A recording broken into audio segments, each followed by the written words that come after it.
Standard third, The World Around Us, EVS 1 part 1 मधला आज आपण second lesson the healthy and safe life हा बघणार आहेत. What is the name of the body mainly used for the actions, the pictures? This is for hear, ear. This is for reading, for see in eyes. This is for smell. It is used for a nose. This is for tasty. You can taste for a tongue. This is for cold. Then you can feel the skin. It is a 5 sense organs: eyes, ear, tongue, nose and skin. The body part that make us aware of our surrounding, it is called as sense organs. Our 5 sense organs are eyes, ear, nose, tongue and skin. Those are also known as the 5 sense organs. Let us study what their functions are. आपल्या body part मधले जे main surrounding आजूबाजूला जे काही होतं हे माहिती पडतं त्याला सेन्स ऑर्गन्स म्हणजे ज्ञानेंद्रिय असे बोललं जातं. आपले 5 ज्ञानेंद्रिय आहे: डोळे, कान, नाक, जीभ आणि त्वचा असे आहे. त्याच्याबद्दल आपण खाली माहिती बघूया. Functions of a sense organs. Ears. We can see of our ears. They help us to understand different types of objects, substance, their shapes and colors. We can also judge how far an object is with the help of our ears. आपण काय करतो? डोळ्यांनी बघतो आणि डोळ्यामुळे आपल्याला बघण्यासाठी मदत मिळते. कशासाठी? तर समजून घेण्यासाठी. Understood. It is a different वेगवेगळे ऑब्जेक्ट्स, वस्तू, घटक हे बघण्यासाठी आपण डोळ्यांचा वापर करतो. शेप्स, कलर्स हे आपल्याला डोळ्यामुळे कळतात. तो राऊंड शेप आहे, स्क्वेअर शेप आहे, त्याचा रंग रेड आहे, येल्लो आहे, हे आपल्याला डोळ्यामुळे कळतात. आणि काही ऑब्जेक्ट किती फार आहे, लांब आहे, हे पण आपल्याला डोळ्यामुळे, आईजमुळे कळतं. Ears. We can hear with the help of our ears. They help us to identify various sounds and recognize the directions from which a sound is coming. आपण काय करतो? आपल्याला ऐकायला येतं. कशामुळे? इयर. आपल्या कानामुळे आपल्याला ऐकायला येतं. ती मदत काय करतं? ते साऊंड कोणता आहे, आवाज कोणता आहे, कुत्र्याचा आहे, मांजराचा आहे, पक्ष्याचा आहे, माणसाचा आहे, वस्तूचा आहे, इन्स्ट्रुमेंट्सचा आहे, हे आपल्याला कानाने, इयरने कळतं. आणि त्याच्याबरोबर आपण रेकॉग्नाइज, अंदाज बांधू शकतो की ते डायरेक्शन्स, कोणत्या दिशेने तो आवाज येतोय हे पण आपण कानाने ऐकू शकतो. Nose. We breathe through our nose. It help us distinguish the fragrance of flowers, foods and perfumes. It also alert us a foul smells such as spoiled foods or wet garbage. आपण काय करतो? नाकाने breath करतो, श्वास घेतो आणि आपल्याला वेगवेगळे वास आपल्याला कळतात. फुलांचा वास, फळांचा वास, परफ्यूमचा वास, हे वेगवेगळे स्मेल आपल्याला नाकामुळे कळतात. परत आपल्याला तसंच नाकामुळे जसे चांगले सुगंधित परफ्यूम्स वास स्मेल येतो, तसंच जे घाणेरडे आहे, परत खराब झालेले अन्न आहे, तसेच ओला कचरा आहे, त्याचा पण वेगळा वास येतो. हे सगळे वास आपल्याला नोजनी नाकाने ओळखता येतात. Skin. With the help of a skin, we became aware of a sensitive such as hot, cold, soft, hard, rough, smooth. The skin help us identify the textures of a different objects. Skin मुळे काय होतं की आपल्याला सेन्सेशन्स of आपल्याला सेन्सेशन्स म्हणजे आपल्याला हे जाणवतं की ते गरम आहे, थंड आहे, मऊ आहे, कडक आहे, खडबडीत आहे की गुळगुळीत आहे. हे सगळं आपल्याला स्किनच्या हेल्पमुळे कळतं. तसंच आपल्याला स्किनमुळे वेगवेगळे ऑब्जेक्ट्स पण ओळखता येतो. म्हणजे जसं बघून आपल्याला तो कळतो की तो राऊंड शेप आहे, तसं स्किननी टच करून सुद्धा आपल्याला ते ऑब्जेक्टिव्ह कसं आहे हे कळतं. आणि आपल्या सर्वात मोठा बॉडीमधला पार्ट आहे तो स्किन आहे. तो पूर्ण बॉडीला कव्हर केलेला आहे.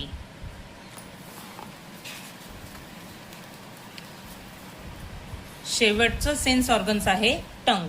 We understand taste with the help of the tongue. We identify 4 tastes like a sweet, sour, salty and bitters through the tongues. Eating spicy food causing a burning sensations of the tongues. आपल्याला काय कळतं? जे टंग म्हणजे जीभ आहे त्याच्यावरून आपल्याला taste आपल्याला ओळखता येतं. आपले टेस्ट कोणते? गोड, आंबट, खारट अँड बीटर असे टेस्ट आपल्याला चव आहे. त्यात जर कधी आपण स्पायसी खूप तिखट फूड खाल्लं, जेवलो, तेव्हा काय होतं? आपल्या टंगचे बर्निंग सेन्सेशन्स सांगतात की हे कसं आहे? स्पायसी आहे. रॉ गवा taste एस्टेंजेंट. Spicy and astringent are 2 sensations. The tongues help moving the moral of food around in the mouth and swallowing it. म्हणजे काय होतं? जेव्हा जसं स्पायसी खाल्ल्यावर बर्न होतं, टंगला सेन्सेशन्स देतं, तसंच रॉ गवा हा तुरट असतो, एस्टेन्शन असतो, तो सुद्धा आपण टंगलाच आपल्या टंग सेन्सेशन्सनीच आपल्याला हे कळतं. आणि दोन्ही सेन्सेशन्स हे वेगवेगळे असल्यामुळे आपल्याला ते दोन्ही सेन्सेशन्स आपल्याला कळून येतात की हा स्पायसी आहे की एस्टेंजेंट आहे हे कळतं. आणि ते आपल्या टंग बरोबर तोंडात आणि सेल्व्हस म्हणजे आपले जी राळ बोलतात त्यातून आपल्याला कळतं. Carnival of a taste on the tongues. We understand the taste of various food items with the help of the tongues. It is truly a carnival of taste on the tongue. जे जिभेवर कर्निवर dots असतात छोटे छोटे, त्याच्यावरून आपल्याला ते कडू आहे, आंबट आहे, खारट आहे की स्वीट्स आहे हे आपल्याला ह्या कॉर्निवलवरून कळतं.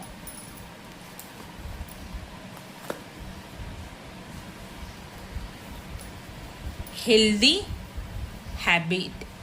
आपले चांगल्या सवयी कोणत्या? Wake up early in the morning, wash hands thoroughly with the soap after using toilet. Brush your teeth every day. Bath take every day. म्हणजे सकाळी लवकर उठणे. टॉयलेटमधून आल्यानंतर हँडवॉशचा वापर करणे. दात स्वच्छ आणि डेली रोजच्या रोज घासणे. रोजच्या रोज आंघोळ करणे. Exercise every day. एक्सरसाइज पण रोजच्या रोज करणे. Wear clean cloth. धुतलेले कपडे घालणे. Cut nail regularly. म्हणजे जेव्हा नेल नख वाढली असेल तेव्हा ती कापत जाणे. Get a hair cut regularly.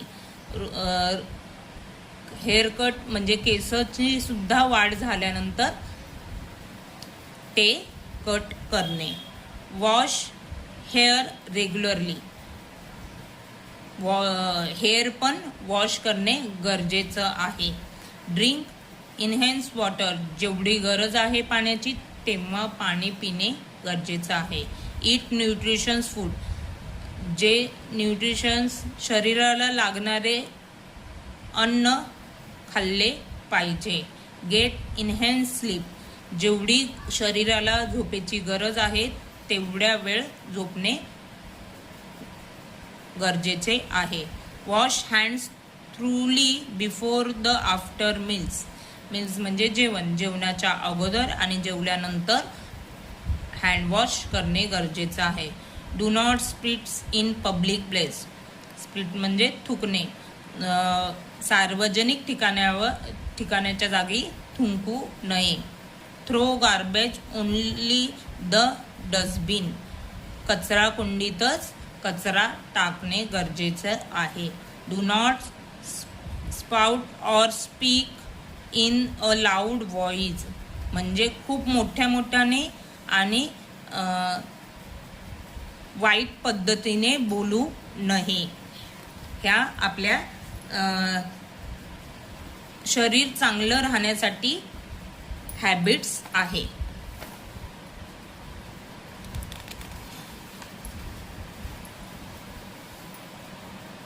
जेव्हा आपण काही गेम खेळत असतो तेव्हा रूल फॉलो केले पाहिजे. Help your friends. मदत केली पाहिजे मित्रांना. Do not play outdoor game immediately after eating meal. जेवल्या बाहेरचे गेम खेळणे अवॉइड करणे. खेळू नये. Wash your hands and feet thoroughly after playing. Drink enhance water and take rest. खेळून आल्यानंतर हँडवॉश केलं पाहिजे. आपल्याला जेवढं पाणी गरजेचं आहे तेवढं पाणी पिऊन रेस्ट केली पाहिजे. आराम केला पाहिजे. Take care of your play mats well playing game. जेव्हा आपण कोणताही गेम खेळला किंवा गेम कोणताही खेळला तर तो गेम जागच्या जागी आणि व्यवस्थित ठेवणे. Take treatment immediately after injury. छोटीशी इंजरी जखम झाली असेल तर त्याच्यावर ट्रीटमेंट औषध उपचार केले पाहिजे. आता ह्याच्यात गुड हॅबिट आणि बॅड हॅबिट थम्स सांगायचे आहे. मोबाईल कंटिन्यू बघणे बॅड हॅबिट. हाय. योगा एक्सरसाइज करणे good habit. Eating junk foods bad habits. Daily bath good habit. Split in a public place bad habits. Play the game good habits. Help the old man's good habits. Through the public place in a papers bad habits. हे आपण आज ह्या lesson मध्ये good habits आणि 5 sense organs पाहिले आहे. बाकीचा ह्या धड्यातला भाग राहिलेला आहे तो पुढच्या व्हिडिओमध्ये आपण बघूया.